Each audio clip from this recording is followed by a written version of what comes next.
Իսկ դու արդեն որոշել ես, թե որ երկրներ պիտի այցելես 2025 թվականին։ Եթե դու ես հոգնել օրեր շարունակ հարցումների անպատասխան մնալուց, դիմիր Travel with N տուրիստական գործակալություն, սպասեցնել չեն տա, անմիջապես կստանաս լավագույն առաջարկները, տուրփաթեթներ, ավիատոմսեր, հյուրանոցների լայն ընտրանի, էքսկուրսիաներ, սոցփաթեթի սպասարկում եւ ամենակարևորը 24/7 ձևաչափով բարեհամբույր սպասարկում։ Travel with N 095 89 20 48 Բարև ձեզ արգելե տեորտեր, մենք շարունակում ենք կարևորագույն թեմաների քննարկումները, այս բան ես զրուցում քաղաքագետ Հայկ Մարտիրոսյանն, շնորհակալ եմ պարոն Մարտիրոսյան մեր հավելումն համար։ Աշխարհաքաղաքական բավական լուրջ փոփոխություններ են տեղի ունեցել եւ այնինչ դժվար էր պատկերացնել, ասենք 3-4 ամիս առաջ, հիմա կարծեք թե առնվազն քննարկում է դրա իրականություն դառնալ, հա։ Նախ Տրամպը դարձել է ստանձնել է արդեն ԱՄՆ նախագահի պաշտոնը։ Դուք ամենաբացասական գնահատականներն ունեիք Տրամփի նախագահության մասով։ Հիմա Տրամփը նախագահ է եւ Հայաստանն էլ ճակատագրական որոշումների դուռն է կանգնած։ Ինչ անել։ Նախ ասեմ, որ ամենաբացասականը չեմ ունեցել, ամենաբացասականը այլ տիպի է, ես ունեցել եմ օբյեկտիվ գնահատականներ։ Հիմա հարցը ինչպիսին էր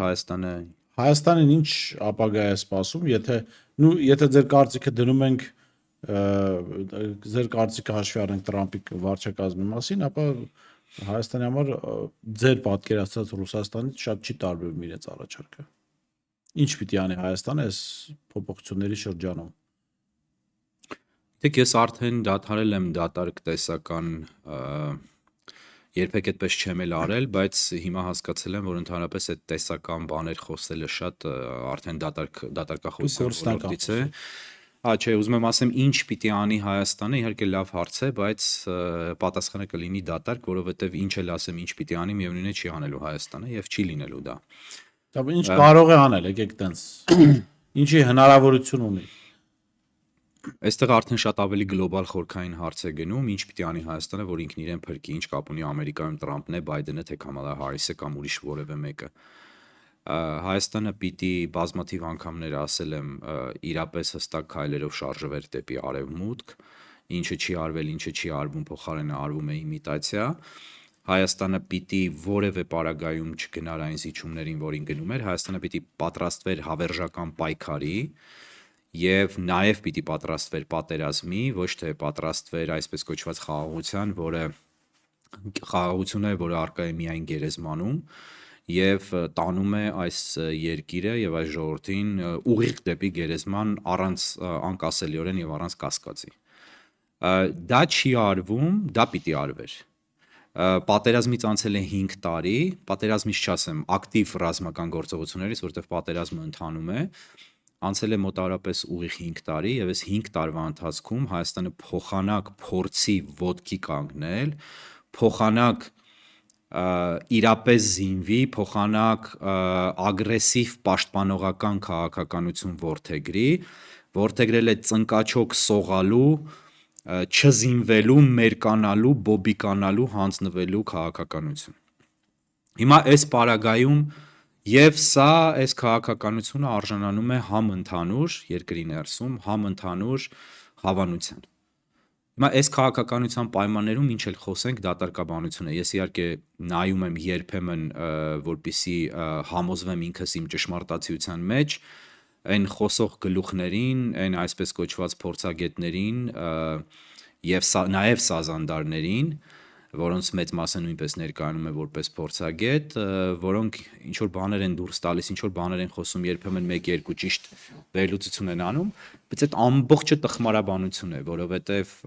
կա իրականություն, այդ խորքային իրականությունը եւ փաստը այն է, որ երկիրը գնում է դեպի լուծարում բառացիորեն, պետության, պետականության եւ արդյունքում նաեւ ժողովրդի լուծարում։ Հիմա այս ընթացքում ինչ պիտի անի, ինչ պիտի աներ, այն ինչ պիտի աներ, սա էլ ասեմ ավարտեմ, այն ինչ պիտի աներ այնքան հստակ ու պարզ է, այնքան պրիմիտիվ մի բան։ Դուք ասում եք պիտի գնար արևմուտք։ Ինչ ասել է արևմուտք։ Արևմուտք ասել է արևմտյան քաղաքական դաշտ։ Որտեվ հիմա ոնց որ Միացյալ Նահանգները ուրիշ կողմ է գնում։ Չէ, Միացյալ Նահանգները Ուկրաինան գնում էր արևմուտք։ Եկեք այո, Ուկրաինան գնում էր արևմուտք, հիմա Ուկրաինան Ուկրաինայի հարցով Թրամփն ու Պուտինը բանակցում են տարածքներ, որ պետք է թողնեն Ռուսաստանին, որ պիտի հանքերը տան Միացյալ Նահանգներին, հա։ Սա էր ձեր պատկերացած արևմուտքը։ Ոչ, իմ պատկերացրած արևմուտքը դա չի եւ դա անգամ ամերիկացիների պատկերացրած արևմուտքը չի, դա եվրոպացիների պատկերացրած արևմուտքը չի։ Արևմուտքը հավաքական երևույթ է մշակութային, քաղաքական եւ նաեւ մինչեւ վերջերս ռազմական առումով, բայց դա միատար, այսպես սովետական եւ ռուսական պատկերացումներով մի տարածք չի, որ սովետական միությունը մի տեսակ է մտածում, Ռուսաստանը եւ իր ճորտ պետությունները մի տեսակ են մտածում եւ գործում, այդպես չի։ Կան տարբերություններ, այսօր Ամերիկայի Միացյալ Նահանգներում կա վարչակազմ, որը բոլորովին տարբեր քաղաքականություն է վարում, քան երբևէ վարվել է Միացյալ Նահանգներում եւ հանդիպում է հսկայական հակազդեցության երկրի իսկ ներսում եւ ասել, որ դա արևմուտք է կամ արևմուտքի գործողություններ են, ճիշտ չի, դա նախագահ Տրամփի վարչակազմն է եւ Տրամփի գիծն է։ Ես այն ենթադրենք Հայաստանի իշխանությունները լսել էին ձեզ ու գնում էին դեպի արևմուտք։ Այո։ Գալու էր Տրամփը Պուտինի հետ Ինչ կապ ունի պայմանավորվել մեր տարածաշրջանի մասով։ Իսկ հիմա չի պայմանավորվելու, հիմա պայմանավորվելու եւ հիմա մենք լրիվ բոբիկ ենք։ Այն ժամանակ էլ էինք բոբիկ, որովե բան։ Այն ժամանակ էլ էինք բոբիկ, բայց չգնացինք։ Կարող է ուկրաինացիներից հագնված։ Նա ես ձեզ ասեմ, ուկրաինացիներից ավելի լավ հագնված որևէ մեկը չկա։ Մենք եւ Հիմա իրանց հարցը պայմանավորվում են առանց իրենց։ Տեսեք, այդպես չի լինելու, եւ ամբողջությամբ այդպես չի լինի։ Դուք տեսնում եք եւ հուսով եմ, որ գոնե երբ որ մենակ եք մնում, դա ինքներդ ձեզ խոստովանում եք, թե վստահ եմ, որ եթերում երբեք չեք խոստովանի, որ Զելենսկին եւ ուկրաինացիները, եթե իրենց այսպես չդրսևորեին կամային տղամարդկային եւ աննահանջ, եւ նահանջելիս եւ զիջելիս այնպես զիջեին, որ դրա դիմաց գոնե մի բան ստանային, այսօր Ուկրաինա եւ Կիև չէր լինի։ Հայաստան եւ Երևան չի լինելու մեր պահվածքի արդյունքում։ Տատս ասում էր 1000 բվին, հələ պատրաստ կտեսնենք, հələ թող ավարտվի այս process-ը։ Մենք կտեսնենք Կիև կմնա, Ուկրաինա կմնա, չի մնա։ Չի կարող չմնալ, որովհետեւ Ուկրաինան Եվրոպայի մաս է։ Եվրոպան եւ արևմտյան քաղաքակրթության մի խիստ ծանրակշիռ հատվածը Եվրոպան Ուկրաինային դիտարկում է որպես իր անվտանգության ամենակարևոր բաղկացուցիչն այս պահին։ Եվ չի կարող լքվել Ուկրաինան, դա եվրոպացիները իրենք թույլ չեն տա եւ հենց Ուկրաինայի հանդեպ Միացյալ Նահանգների վարչակազմի այս նոր վերաբերմունքի շնորհիվ է, որ եվրոպական բանակի մասին է այսօր խոսք գնում։ Շատ լավ բան, ես դրա վերաբերյալ հարց ուզում տա։ Տեսեք, իհարկե Եվրոպան կարող է ուզենալ միայնակ թողնել Ուկրաինային։ Ես չգնաց կասկածում եմ այս բան վրա, բայց Եվրոպան ինքը իրենով եվրոպական միության անդամ երկրները անվտանգության սպառող են, ոչ թե արտահանող։ Իրենց անվտանգությունը հենված մի րոպե այլևս չի, այդ բանակը չեն ստեղծել։ Կապ չունի։ Մի րոպե, չէ, դուք տվեք ավարտեմ։ Եվ մեծացնելը մի բան է, ռազմաարդյունաբերություն ունենալ այն ծավալների,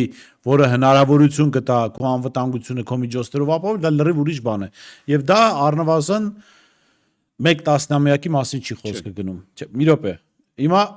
Եվրոպան ինքը անվտանգություն սպառող էր։ Գոնե միջև էս պահ։ Հիմա ինչ որոշումներ կկայացնեն, ինչքան ժամանակ կպահանջվի դրանք իրագործելու համար, եկեք դրա վրա չվիճենք, որտեղ ոչ մեկս չգիտեն կոնկրետ ժամանակ։ Հիմա այդ Եվրոպան ինչ անվտանգության երաշխիքներ կարող էր տալ Հայաստանին։ Տեսեք, անվտանգության երաշխիքների մասին հիմա խոսելը անտեղի է, որովհետև Եվրոպան եւ Միացյալ Նահանգները Ուկրաինային ինչ արեցին, տվեցին հնարավորություն դիմադրելու։ Կարևորը դիմադրելն է, այն որ 3 օրվա պլանավորած Կիևի անկումը 3.5 տարում տեղի չի ունեցել այդպես էլ եւ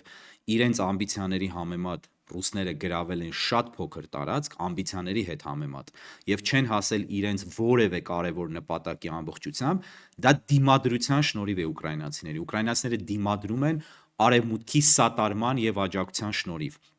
Բայց իհարկե ամենից առաջ սեփական կամքի ուղեղի եւ արժանապատվության շնորհիվ։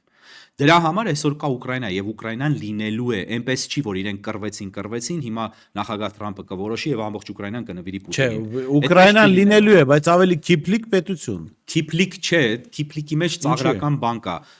Փաստացի կլինի ավելի փոքր, քան ենթադրենք 6 տարի առաջ էր, 5 տարի առաջ էր, բայց Ուկրաինան կլինի։ Իսկ համեմատության կարգով ասեմ ձեզ, Հայաստանը, որը չգնաց դեպի արևմուտք, որը չպայքարեց, որը աջակցությունից հրաժարվեց Եվրոպայի եւ շարունակում է հրաժարվել իրական գործում, մի րոպե ասեմ ձեզ, Հայաստան չի լինելու, Երևան չի լինելու։ 44 օրյա պատերազմի օրերին առաջարկվել է Հայաստանին աջակցություն եւ այդ աջակցությունից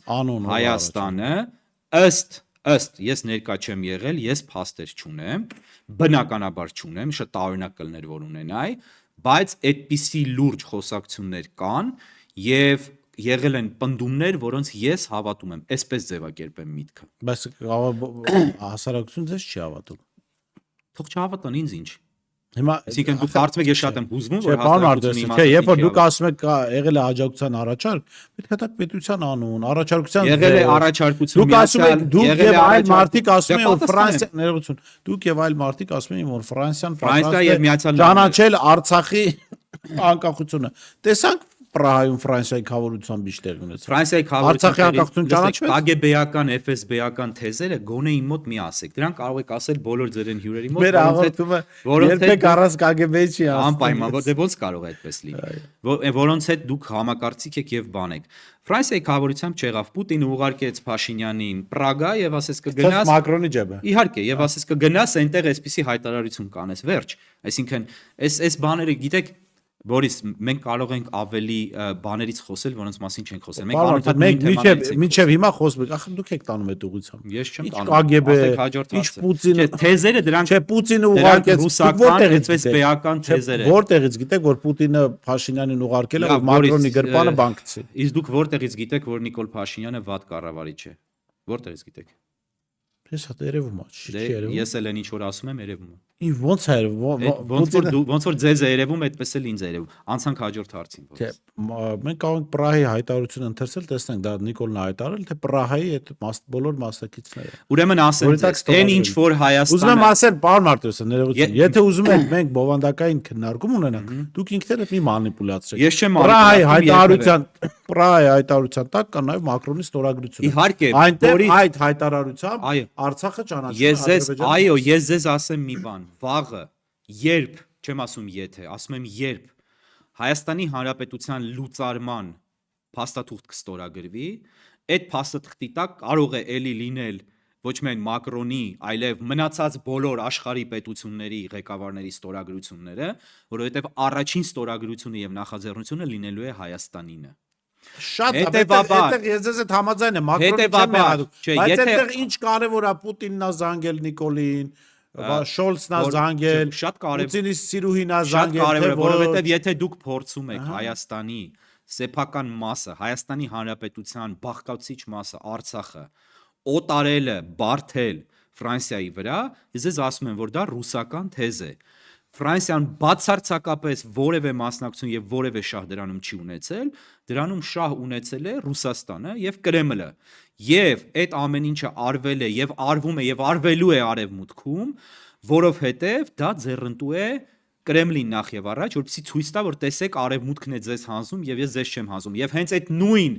կեղծ պրոարևմտյան դիրքորոշումները իբրև թե Հայաստանի ռեժիմի թույլ տվեք ավարտեմ։ Դրանք նույնպես թելադրված են Մոսկվայից։ Մոսկվան թելադրում է, ասում է խաղացեք դեր իբրև թե դուք իմ հետ վատ եք, իբրև թե դուք գնում եք արևմուտք, որպեսզի առաջին հերթին պատասխանատվությունը իր վրայից գցի այն ամենի համար, ինչ դեռևս լինելու է, այն ինչ եղավ Արցախում, այն ինչ դեռևս լինելու է Երևանի հետ, դա մեկ, եւ երկրորդ հերթին, որպեսզի ասի մենք ունենք, չէ, այդպիսի զանգված, որ ասում է չգնաց օթանավակայան չդիմավորեց, դրա համար Պուտինը ջղայնացավ, Արցախը տվեց։ Սերժ Սարգսյան։ Եւ որպեսզի ասեն, եւ որպեսզի ասեն, որ դուք այնպես սուպեր այ այսպես արեց։ Դուք այնպես սուպեր սցենար եք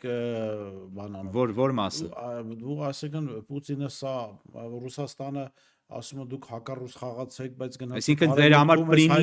պրիմիտիվ իրականությունը սուպեր սցենար է։ Չէ, ինքը իրականում պրիմիտիվ է, որտեվ եթե այդքան բան մտածած են, Պուտինը կարա։ Ինքն հիմար են, չեն մտածել։ Պուտինը վստահաբար մի բերան կարող էր Փաշինյանը, անենց արա Հայկ Մարտիրոսյանը չջոգի էս ամեն ինչ, որտեվ այսինքն այդ որ արվեց դուք չէիք հասկանում։ Մի րոպե, չէ, ով ասեց ձեզ է։ Ինչի։ Ինչի եք այդպես կարծում, որ չէինք հասկանա։ Դե որտեվ չէր երևա։ Չէ, ես ձեզ ասեմ, հայ ժողովուրդը դա չի հասկանում, բայց Հայկ Մարտիրոսյանը դա հասկանում է։ Հիմա իրանք թքած ունեն Հայկ Մարտիրոսյանը հասկանում է թե չէ, իրենց համար կարևոր է հայ ժողովուրդը հասկանա կամ բայց արդեն դա էլ կարևոր չէ։ Ժողովրդի մեծ մասը հենց դերպես Չէ, ու մեծ մասը չէ, զգալի հայ ժողովրդի մեծ մասը դերպես մեղադրումը ռուսներին Արցախ հանձնել։ հայ ժողովուրդ իհարկե։ Ձերպես է մտածում Արամ Զավենովն, ձերպես է մտածում Արման Բաբաջյանը, ձերպես է մտածում Արա Պապյանը, ձերպես է մտածում Տիգրան Խզմալյանը, մի րոպե, Արա Պապյանին այդ շարքից դուրս դրեք, Արա Պապյանին այդ շարքից դուրս դրեք, որտեվ ինքը եւ նրանք տարբեր թևեր են եւ տարբեր։ Ես չեմ նմանեցնում իրենց, ես ասում եմ չեն հավատում իրենց։ Չէ, ես Արա Պապյանի շահերը չեմ պաշտպանում, ես ասում եմ ուղղակի զանազանենք իրանցից եւ ինձ երբեք խնդրում եմ չհամեմատեք այդ ձեր նշած անձանց թիմի հետ։ Նույն բանն են ասում, ես չեմ համեմատում, կներեք։ Լսեք, ես իմ անձնական կարծիքն է եւ եզրակացությունը եւ ենթադրությունն է, որ այդ մարդիկ խաղում են Նիկոլ Փաշինյանի խաղը, որը իր հերթին խաղում է Կրեմլի խաղը։ Հիմա ինձ մի դրեք այդ զամբյուղի մեջ, դա ինձ համար վիրավորական է։ Ներողություն, ամենևին զամբյուղում դնելու մասին ուզում տրամաբանություն։ Եւ նրանք մի րոպե հասարակության զգալի մենք իրար հերթ տալու ենք խոսելու։ Իհարկե տալու ենք։ Այդ մարդիկ շնորհակալություն։ Պարոն Մարտիրոսյան, հասարակության մեծ ես տոկոս չեմ կարող, բայց զգալի մասը ում հետ ես շփվում եմ։ Այդ Պրահայի հայտարարությունը չեն նկատում, ասում ռուսներն են հանձնել Արցախը։ Հիմա եթե Բորիսով է հանձնել։ Ով հանձնել չհանձնելու մասին չի հիմա։ Եթե ձեր ասածը լիներ, եթե ձեր ասածը լիներ, եթե սա խաղ լիներ, ապա պիտի ժողովրդին էլ համոզացնի, որ արևմուտքն է հանձնել։ Ժողովրդին հակառակում են համոզել։ Բորիս, ոչ։ Արդեն որպեսի չտեսնել, որ Ռուսաստանն է հանձնել, ես չգիտեմ ինչ պիտի լինել, հա։ Պիտի բացարձակապես ոչինչից ոչինչ չհասկանալ, մեղմ ասած, շատ գեղեցիկ ասած, հա։ Բա ում զորքերն էին Արցախում։ Կարող իտալական զորքեր էին Արցախում։ Տեսեք։ Ռուսների զորքերն էին Արցախում։ Բայց Բորիս, մենք հիմա կարծում եմ ժամանակ ենք սպանում լավ թեմաների վրա, որոնց մենք բազմաթիվ անգամներ անդրադառնում են թեմաների։ Չէ, դուք եք հարց տալիս, ես Մենք պատասխանում։ բազմաթիվ անգամներ անդրադարձել ենք դրան եւ ֆիքսել ենք, որ դուք իրականացնում եք կամ քարոզչություն կամ չգիտեք ճշմարտությունը, որովհետեւ անգամ արևմուտքից Քարոզիչը դուք չեք, ես եմ, հա։ Ներողություն, իհարկե։ Հիմա տեսեք, արևմուտքից վերլուծական աշխարհ կարևորագույն կենտրոններ, այդ ֆրանսիական հեղինակավոր լրատվամիջոցներն այն ժամանակ գրել են, որ մեզ համար գերխնդիր է, որ ռուս խաղապահները դուրս գան Ղարաբաղից։ Բա ինչքան լավ կլիներ, որ դուրս գային։ Չէ, հիմա ամեն բան արեցին, որ դուրս եկավ։ Ոնց, այսինքն ֆրանսիացիները արեցին, ռուսները պայմանավորվեցին ադրբեջանցիների հետ գնացին, հա։ Ծախեցին Ղարաբաղը գնացին։ Լավ, եկեք լուրջ եք ասում, որտեվ սա, գիտեք ինչ, սա անվերջանալի զրույց է ձեր պարագայում եւ ձեր հետ, այո, դուք միշտ նույն թեզերը ասելու եք։ Ձեր պարագ։ Հիմա լավ, Թրամփը բան է թե չէ, KGB-ի գործակալ է թե չէ։ Պարոն Մարտիրոսյան։ Լուրջ եք այդ հարցը տալիս։ Դե որովհետեւ դա մնաց հարցնելու, այսինքն եթե Թրամփի հարվածը Պուտինն է թելադրում, այն ինչ որ ինքը այսօր անում, ոչ, իր երկրի շահերը կամ իր պատկերացրած շահերը։ Եկեք ամերիկյան Մակրոնը ինչ էր դա անում, որտեվ արևմուտքի շահերը, ես այստեղ ընդ որում իրենց չեմ մեղադրում, որտեվ Հայաստանի անունից այստեղ մի մարդ կա կառավարության շենքում նստած, որը կարող է տարբեր կենտրոններից սպասարկի, Մոսկվա, Փարիզ, Վաշինգտոն, դա այդ կենտրոնների խնդիրը չի, դա մեր ժողովրդի եւ այս մարդու խնդիրն է, որ ինքը գոյություն ունի այդ պաշտոնում։ Հիմա արևմուտքի շահերը թելադրում էին, որ ռուսները դուրս գան Արցախից։ Արևմուտքի շահերը հիմա էլ թելադրում։ Բայց ոչ թե Արցախը վաճառելով դուրս գան։ Արևմուտքի Հայաստանի շահերն էին։ Արևմուտքը հիմա էլ Հայաստանի շահերն էին։ Արևմուտքի շահերը հիմա էլ թելադրում են, որ ռուսները դուրս գան Հայաստանից։ Հիմա դուք ուզում եք ասեք, որ ռուսների շահերից էլ էր բխում, որ իրանք դուրս գան Արցախից։ Բայց սրա մեջ սա անպտուղ վեճ է, անկեղծ եմ ասում։ Դրա համար հարցը Թրամփը KGB-ի գործակալը թե չէ, որտեվ այն ինչ որ ինքը անում է, ձեր պատկերացումների հակառակ Բորիս անլուրջ ձեր հարցերի պատկերացումների հակառակը մենակ Ես չգիտեմ, կարող եք ձեր ղեկավարությանը հարցում ուղարկել, թե Թրամփը իրենց գործակալն է, թե չէ, ես չգիտեմ, չեմ կարող։ Լավ, Սեֆիլյան Ժիրայրին կհարցնեմ։ Հիմա գանք Սիրիայի իրավիճակին։ Սիրիայում մենք ունենք մի իրավիճակ, որտեղ ժողովրդավար ահաբեկիչները Թուրքիայի եւ Արևմուտքի աջակցությամբ Արևմուտքի տապալեցին Ասադի իշխանությունը, Ասադը ոնց որ ռուսական իշխանությունն էր, հիշում եք, ռեժիմ էր արյունարբու մարտակեր, Ասադի իշխանությունը հիշում եք, Ասադ հիմա փախածա Մոսկվա, հիշում եք դա, լավ, ժողովրդավար ահաբեկիչները ցեղասպանություն են իրականացնում ալեվիների նկատմամբ եւ սա Հայաստանում ոնց որ չեն նկատում նախ հասարակությունը, համարում է դե Սիրիան շատ հեռու է, Փարիզը, Մոսկվան, Վաշինգտոնը մեզ շատ ավելի մոտ են։ Եվ երկրորդը այս քաղաքական իշխանության ղեկին գտնվողները, որոնք կարծում են, թե Թուրքիայի հետ կարող են ինչ-որ բան պայմանավորվել ու մեզ այդ ցեղասպանություն տեղի չունենա։ Ես հիշեցնեմ, որ ալևիները առաջիններից էին, որ ողջունեցին ոնց որ Ես Ասադի մի փոքր տապալումը։ ուղեմ ալավիները, որովհետև ալևիները եւ ալավիները երկու Խնդրեմ, խիստ տարբեր այո, բաներ են։ այո։ Ու այդքան տարբեր բաներ չեն, բայց շարունակեք։ Բավական տարբեր են։ Առաջին հերթին հանուն ճշմարտությամբ պիտի ասենք, որ այդ արևմուտքի անունը մեջը մտցնել է, էլի դուք հաջողությամբ արեցիք, բայց ես դրա հետ բնականաբար չեմ համաձայնի, որովհետև արևմուտքի աջակցությամբ չեկան նրանք իշխանության, սիրելի Բորիս։ Նրանք եկան Եվրամիությունը Ուրսուլա ֆոն դեր Լայենը պատրաստում է Եղբայր, 26 միլիարդ դոլարի դա եվրոյի բացարձակ աջակցություն տալ դա Սիրիայի բացարձակ կապ չունի։ Այսօր Ռուսաստանի իշխանությունը փորձում է եղբայրանալ այդ նույն սիրիական ռեժիմի հետ նոր, հա? Եվ այ փոխայցելություններ են եղել, բանակցություններ են ընթանում, ռևերանսներ են արվում Ռուսաստանի կողմից, այնպես որ մի ասեք։ Okay? Սիրիայում էլի կան ռուսական զորքեր, Սիրիայում Ասադի իշխանությունը պահեց Ռուսաստանը 2014-15 թվականներին, եւ հիմա երբ եկավ պահը, արեց այն, ինչ արեց Արցախում, վաճառեց թուրքերին Սիրիան եւ իր զորքերի մեծագույն մասը հանեց երկրից, հիմա այդ փոքրիկ բազայում փոքրիկ ինչ-որ կոնտինգենտ կա նստած, որի շուրջ բանակցում են հիմա եւ փորձում են խնդրելով սիրիական իշխանություններին եւ Թուրքիային մնալ, որպեսզի այդ մի ոտնատեղ ունենան, բայց իրենց նավատորմը հանել են։ Ես ես հիշեցնեմ, որ երբ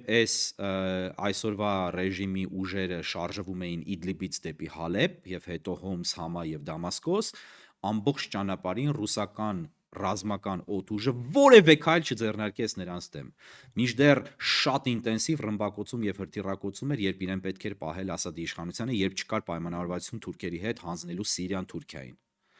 Այնպես որ եկեք չխոսենք այդ մասին։ Արևմուտքը կրկնեմ չուներ որևէ զորք Սիրիայում, արևմուտքը երբևէ Ասադին չէր սատարում, բայց նաև Ասադի դեմ ամերիկյան բանակը Ասադի Սիրիայի դեմ քրդական հատվածում։ Ասադի դեմ որևէ քայլ չէր անում նաև արևմուտքը։ Ամերիկյան բանակ կա Սիրիայի քրդական։ Ամերիկյան բանակ չկա, կան ամերիկյան առանձին փոքր զորամիավորումներ, որոնք բանակ չեն, բանակային կորպուս անգամ չեն, դրանք 1-200-ը չեն անցնում թվականակով, հիմնականում ինժեներական զորքեր են, զորք կա ամերիկյան։ հիմա չկա, Սիրիայի Քրդստանում։ հիմա չկա, Սիրիական Քրդստանում կա ամերիկյան զենք եւ կան ամերիկյան ինստրուկտորներ, որոնք պաշտպանում են քրդերին թուրքերից։ Եվ այդ զորքը եւ կոնտինգենտը ոչ մի առնչություն չունի ոչ Իդլիբի տարածաշրջանի հետ եւ ոչ Դամասկոսի հետ։ Ընդ որում ձեզ հիշեցնեմ, որ Իդլիբը Ասադը չվերցրեց, որովհետև չկարողացավ վերցնել ժամանակին, երբ ամբողջ երկրում արդեն ճնշել էր ապստամբությունը, շատ պարզ պատճառով։ Ռուսները եւ թուրքերը պայմանավորվեցին եւ ռուսները Ասադին հանձնարարեցին ձեռք չտալ Իդլիբին։ Եվ դրա համար Իդլիբը միակ քաղաքը եւ շրջաններ, որտեղ պահպանվեց իսլամիստների իշխանությունը, որտեղից էլ հետո Թուրքիան կազմակերպեց հսկայական բանակ եւ այդ բանակը ուղարկեց Դամասկոսի վրա։ Սա է պատմությունը։ Հիմա ինչ էր ձեր հարցը ընդհանուր, էլի Հայաստանի հետ կապված ինչ որ հարց է։ Գանք Հայաստանին, թե իշխանությունները ինչու են հավատում, որ թուրքերը հետ կարող են լեզու գտնել։ Այս իշխանությունները ես չեմ կարծում, որ հավատում են, որ թուրքերի հետ կարող են լեզու գտնել։ Եթե ինձ հարցնեք, իմ կարծիքն է, իմ սուբյեկտիվ կարծիքն է, որ այս իշխանությունները ուղակի գտնում են եւ ես այդպես եմ կարծում, որ իրենք գտնում են, որ Հայաստանը պիտի լինի Թուրքիայի կազմում, որ ընդհանրապես ամբողջ պատմությունը պիտի ջնջվի, որ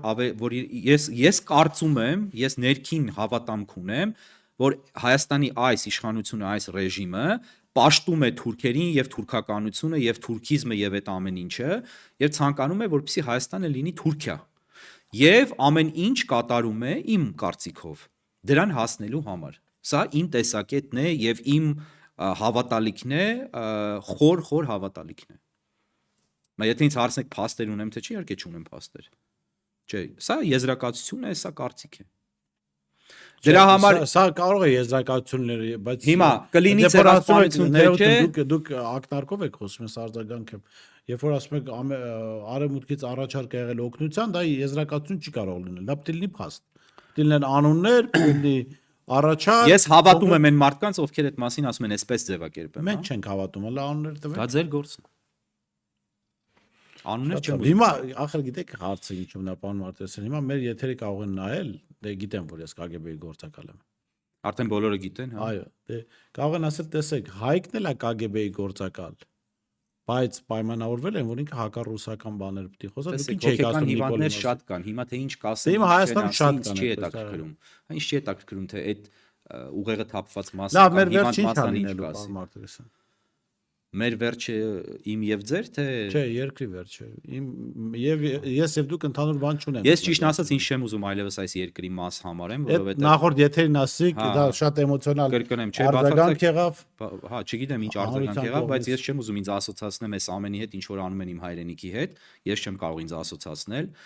Հիմա վերջը իրենց վերջը ինչ է լինելու եւ մեր վերջը։ Չէ, իրենց վերջը ինչ է լինելու եւ իմ հայրենիքի վերջը ինչ է լինելու, ես ինձ իրենցից չեմ համարում, այլևս լինելու է Թուրքիա-Ադրբեջան, կարճ ասեմ, լինելու է Թուրքիա-Ադրբեջան, Հայաստանի պետականությունը ընկնելու է, ընդ որում դա արվելու է հայերի ձեռքով ստորագրությամբ, ստորագրողները կապիտուլյացիայի համոզված են, որ լինելու են հայեր, ընդ որում պետության լուծարման փաստաթուղթ է ստորագրվելու, մինչ այդ լինելու է Ինչ այս որևէ պետության հարձակում։ լուծարման փաստաթուղթ ստորագրվել է, նախադեպը ո՞րն է։ Որ մեր հետ Այո, պետք է ստորագրվել է 1945 թվականի մայիսի 8-ին Գերմանիայի անվերապահ կապիտուլյացիայի ակտ է ստորագրվել, դրանից հետո ստորագրվել է Ճապոնիայի կապիտուլյացիայի ակտ։ պետությունները մնացին, Չէ, պետությունները չմնացին, ոչ, պետությունները չմնացին։ Մնացին, որ Գերմանիան երկու մասի բաժանվեց։ մի րոպե ասեմ, Բորիս, մնացին ըստ ձեր կարծիքի մնացին, որպես պետություն երրորդ ռեյխը վերացավ ամբողջ արժեքային համակարգը, որը ստեղծված էր այդ ժամանակ, ստեղծվեցին բոլորովին նոր Գերմանիաներ եւ 90 թվականին այդ Գերմանիաները սկսեցին վերամիավորման գործընթաց, որը մինչեւ այսօր իրենց գացնել է տալիս այսպես մանր ալիքներով։ Բայց պետությունը վերացավ նույն կերպ Ճապոնիան այն տեսքով, որով ինքը կար եւ վերջին 100-ամյակում մինչեւ երկրորդ Մինչև հիմա համաշխարհային Միացյալ Նահանգների ազդեցության տակ է։ Ազդեցության ու հրանգների ոնց որ։ Չէ, այդպիսի բան չկա, դա ըստ ձեր կարծիքի, բայց այնտեղ պետությունը եւ ժողովուրդը չվերացան շատ པարզ պատճառով, որովհետեւ այդ երկրները գրավողները եւ կապիտուլյացիա պարտադրողները վերացրեցին ռեժիմը եւ ցեղասպանելու նպատակ չունեին եւ նպատակ չունեին այդ պետությունները վերացնելու եւ այնտեղ հիմնելու սեփական պետությունը։ Հայաստանի պարագան ճիշտ հակառակն է։ Ընդհակառակը Ամերիկան եւ դաշնակիցները մանավանդ Միացյալ Նահանգները հանդես եկան Մարշալի պլանով եւ հատկացրեցին միլիարդավոր դոլարներ Գերմանիան եւ Ճապոնիան վերակառուցելու համար, մասնավորապես Գերմանիան։ Միլիարդավոր դոլարներով վերակառուցեցին Գերմանիան։ Այսինքն եւ դարձան Գերմանիայի լավագույն դաշնակիցը։ Այս պարագայում կապիտուլյացիայի ենթարկողները Հայաստանին ունեն մեկ խնդիր՝ վերացնել Հայաստանը եւ ոչ թե ինչպես ոմանք կամ շատերը երազում են ստրուկ աշխատեն գրավողների մոտ, այլ նպատակ ունեն ընդհանրապես քշել այստեղից բոլորին, ճիշտ այնպես ինչպես արեցին Արցախում, ինչպես արել են Նախիջևանում, ինչպես արել են ամենուր, քշել այստեղից եւ սա դարձնել սեփական հայրենիք եւ իրենք մեծ փորձ եւ հրաշալի բարձր մակարդակի քաղաքականություն ունեն դա իրականացնելու եւ դա իրականացրել են մարդիկ, ստեղծել են լուրջ կայսրություն եւ այսօր իրենց համաշխարհային գերտերություն դառնալու ճանապարհին կա խանգարող մի հանգամանք, դա Հայաստանի Հանրապետությունն է, որը խցանի պես խրված է իրենց կոկորդին։ Իրենք սա վերացնելու են, քանի որ Հայաստանի ներսում չունեն որևէ դիմադրություն եւ հայ ժողովուրդը կարծես թե դեմ չի հայրենիքը կորցնելու գաղափարին։ Ինչու չկա դիմադրություն, կա դիմադրություն։ Չկա դիմադրություն։ Որից դուք լավ եք։ Կա դիմադրություն։ Իհարկե։ Դուք տանը դիմադրում եք երևի։ Չէ, ԱԺԲ են փողոցում։ Ես չգիտեմ ում մասին ինչ եք ասում Կա Հայաստանում։ անդիմություն, կա դիմադրության Չկա անդիմություն, չկա անդիմություն։ Ինչ պիտի անեն, որ դուք զգայիք, որ կա անդիմություն ու դիմադրություն։ Ինչ որ մարդկանց պետք է անեն, ինչ։ Տեսեք, խոսքը քաղաքական ուժերի մասին չի։ Այսպիսի պարագաներում ընդհանրապես քաղաքական ուժերի կարիք էլ չի լինում։ Նախ ասեմ, որ սա աննախադեպ իրավիճակ է համաշխարհային պատմության մեջ, այսպիսի սպառնալիք որևէ պետության գլխին չի եղել վերջին 150-200 տարվա մեջ։ Այս մակարդակի եւ այս տիպի եւ այսպիսի արձագանք էլ չի եղել այդ պետության կողմից եւ ժողովրդի կողմից։ Բայց եթե վերցնենք սրանից ավելի պակաս օրինակները, գոյություն ունի մի երևույթ։ Դա հանրային ընդհանուր գիտակցության, հանրային ընդհանուր տրամադրությունների արկայությունն է։ Երբ որ կա հանրային տրամադրություն, գիտակցություն եւ հանրային գաղափար, չեմ ասում գաղափարախոսություն, գաղափար, որ օթում է, որ բոլորը դրա շուրջ համաձայն են, որ բոլորը միակերպ են մտածում, բոլորն ասելով նկատի չունեմ 100-ից 100, նկատի ունեմ 100-ից գոնե 90-ը, հա, գերակշռ մեծամասնությունը։ Այսպիսի պարագայում, իսկ այսպիսի պարագան արդեն տեսանելի էր նոյեմբերի 9-ի 2020 թվականին, նոյեմբերի 10-ի առավոտյան։ Բոլորը ժողովուրդը, էլի նկատի չունեմ 100-ից 100-ը,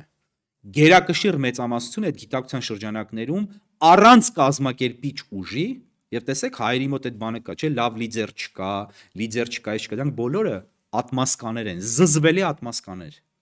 Այդ բառից զզվում են, բայց ասում դրա ձեզ հետ համաձայն։ Թույլ տվեք ավարտեմ։ Բարեզ դուք զզվում եք, չէ՞։ Հա։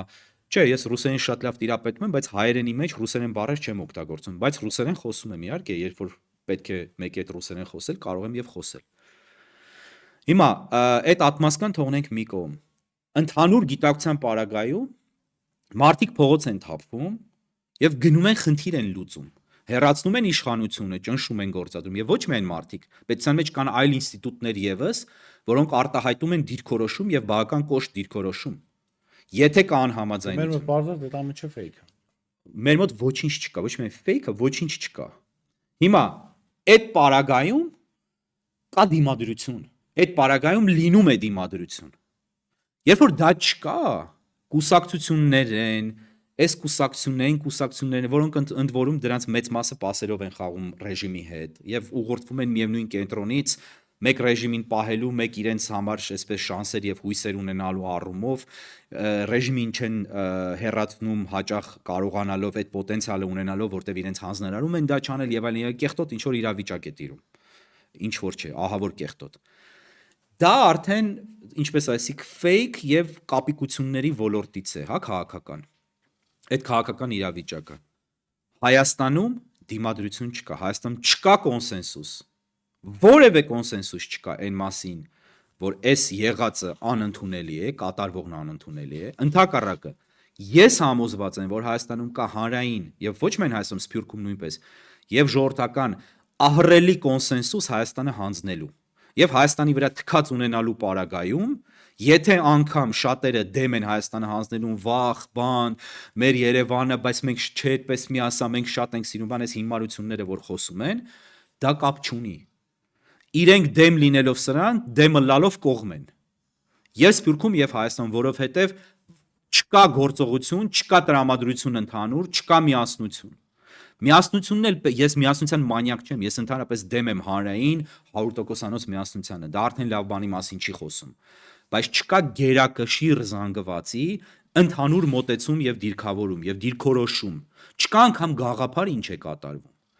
Այ երբ որ ես ասում եմ, որ սա անհույս իրավիճակ եւ այլևս չկա փրկություն, չի լինելու Հայաստան 100%-ով։ Ես չեմ ասում նրա համար, որ ես վատատես եմ, որ ես ինչպես որոշ կենթանակերպեր են ասում բայղուշ եմ, հա? Չէ, դրա համար չի։ Դա նրա համար է, որ ես նայում եմ հստակ նաեւ որպես մասնագետ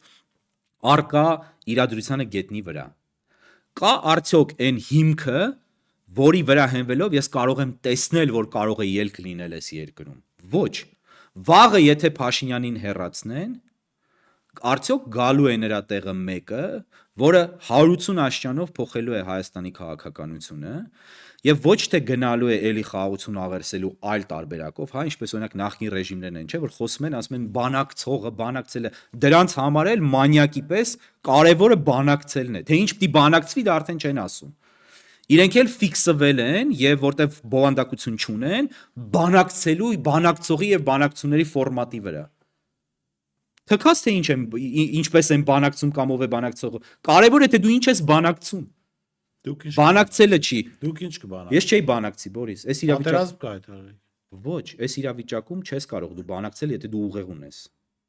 Եթե դու նոր իշխանություն ես եւ ուղեղ ունես, չես կարող բանակցել։ Այս իշխանությունը ունի ուղեղ։ Դուք ինչ կանեք։ Մի րոպե ասեմ, այս արկա իշխանությունը ունի ուղեղ եւ բանակցում է, որովհետեւ ունի օրակարգ։ Բայց նոր իշխանությունը չի կարող ուղեղ ունենա եւ գնա բանակցել։ Ես ինչ կանեի։